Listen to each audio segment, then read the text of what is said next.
que la lucha aún no acaba. Y hablo de una lucha porque el día a día es un constante cambio de percibir qué es lo que nos falta avanzar. Porque cierto está que hay muchas cosas que creemos que son una realidad por estar puestas en un papel. Pero sin embargo, en el día a día vemos la disparidad, las brechas, todo lo que nos aleja a una realidad donde nos gustaría que estuviéramos garantizando nuestros derechos como mujeres. Desde la casa, la iniciativa privada, el servicio público, desde cosas tan sencillas hasta cosas tan complejas. Es un largo caminar, pero siempre reconozco a quienes desde el activismo impulsan muchas acciones en beneficio.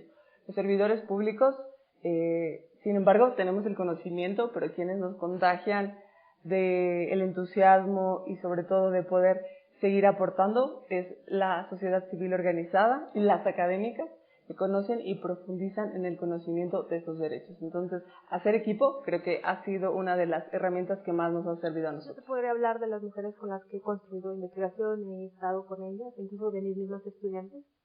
Yo, por ejemplo, les he dicho que siempre, en la primera fase, cuando construimos investigaciones, creo que les he dicho la importancia de tener un posicionamiento político. Y justamente el tener un posicionamiento político es visibilizarla, no como estas personas, estas sujetas o sujetas, porque por ahí van más mis investigaciones, como estas sujetas vulnerables que sin potencia, sin acción, más bien pensarlas como estas sujetas en acción. Y entonces el que tú tengas un posicionamiento político de pensar a tus sujetos de estudio con esta potencia de acción, pues te lleva a pensar y en situar tus investigaciones desde la importancia de sus luchas. Y entonces el hecho de que tú estés estudiando movimientos sociales, las luchas, las acciones, todas las acciones colectivas, pues eso te hace a ti, éticamente, una recomendación que yo podría hacer es que acuerpes estas luchas, que te deconstruyas este asunto de que todo se resuelve desde la academia y que escuches y que pongas en el mismo sitio de importancia como a un teórico que a tu sujeto de estudio. Porque nadie más que el sujeto de estudio va a conocer la realidad más que él mismo. Ni nadie más que él va a decirte lo que él necesita más que él mismo. Yo creo que como investigadoras, como tesistas, como estudiantes, es importante acuerpar estas luchas. Porque con este acuerpamiento, mira, yo te voy a contar una experiencia. Cuando yo estuve en el sur trabajando con mujeres trans, muy migrantes y muchas de ellas deportadas, muchas de estas mujeres no sabían leer y escribir. Y entonces creo que el asunto de que tú acuerpes, tú acompañes, bueno, y estas mujeres tenían que hacer un escrito con el Instituto Nacional de Migración, pues para que puedan recibir su derecho al refugio, ¿no?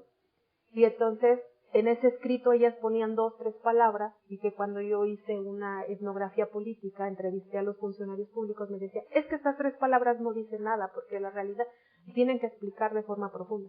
Entonces eso a mí me llevó a acompañar a estas mujeres, y en el hecho de que yo las escuche y yo les ayude a escribir pues eso que le tenían que entregar al Instituto Nacional de Migración, ¿no? Y el hecho de que tú acuerpes a estas mujeres y las acompañes en su demanda, las acompañes en su defensa, pues eso te sitúa a ti en otro lugar ético como investigador, ¿no?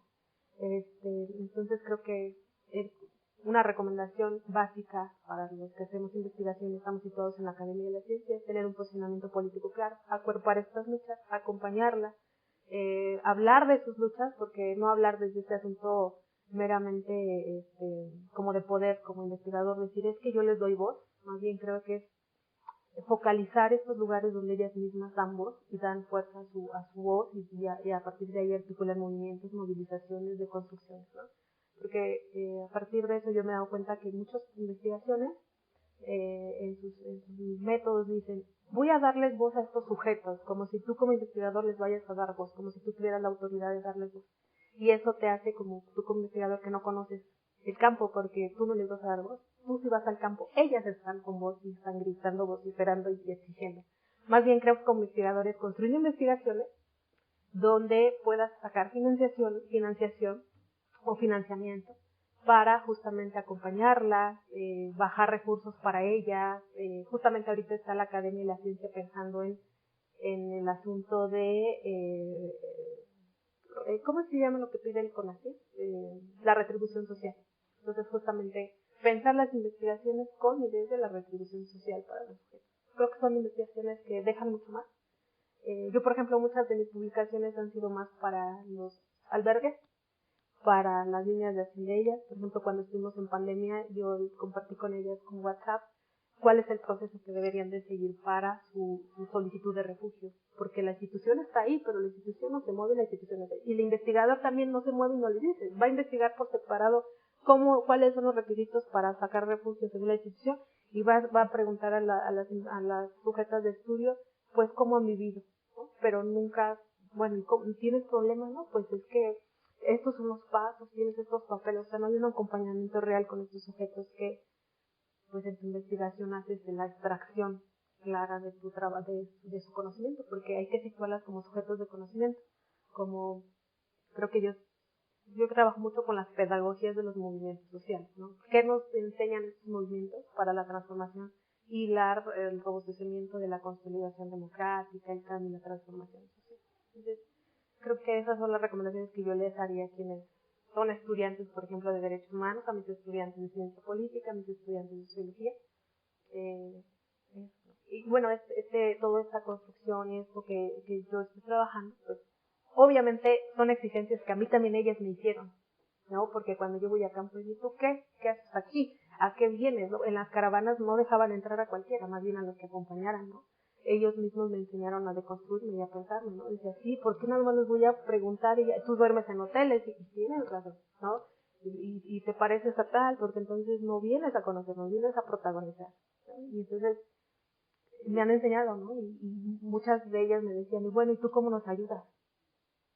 Y creo que eso me dislocó y dije, bueno, pues a lo mejor el ayudar es la escucha, el ayudar es ayudarla a llevar sus procesos acordes según la institución, el ayudar es estar con ellas, el tejer con ellas encuentros afectivos y el que ellas no te vean como un investigador, sino que ellas te vean como una de ellas, ¿no? Como alguien como una aliada, dirá Butler, ¿no? Creo que esa es la recomendación, que el investigador se vuelva un aliado de las luchas, y un aliado en el sentido estricto, en el acompañar, en el estar, en el ser, y en el que ellas mismas se reconozcan como, no el que tú te reconozcas como aliado, sino que esas luchas a donde tú te estás incorporando y estos sujetos de estudio, estas realidades, ellas mismas te vean como un aliado, y que sepan que esas investigaciones que tú estás haciendo no están reproduciendo el estadocentrismo, o que no estén reproduciendo las perspectivas criminalizantes de violencia, sino que tu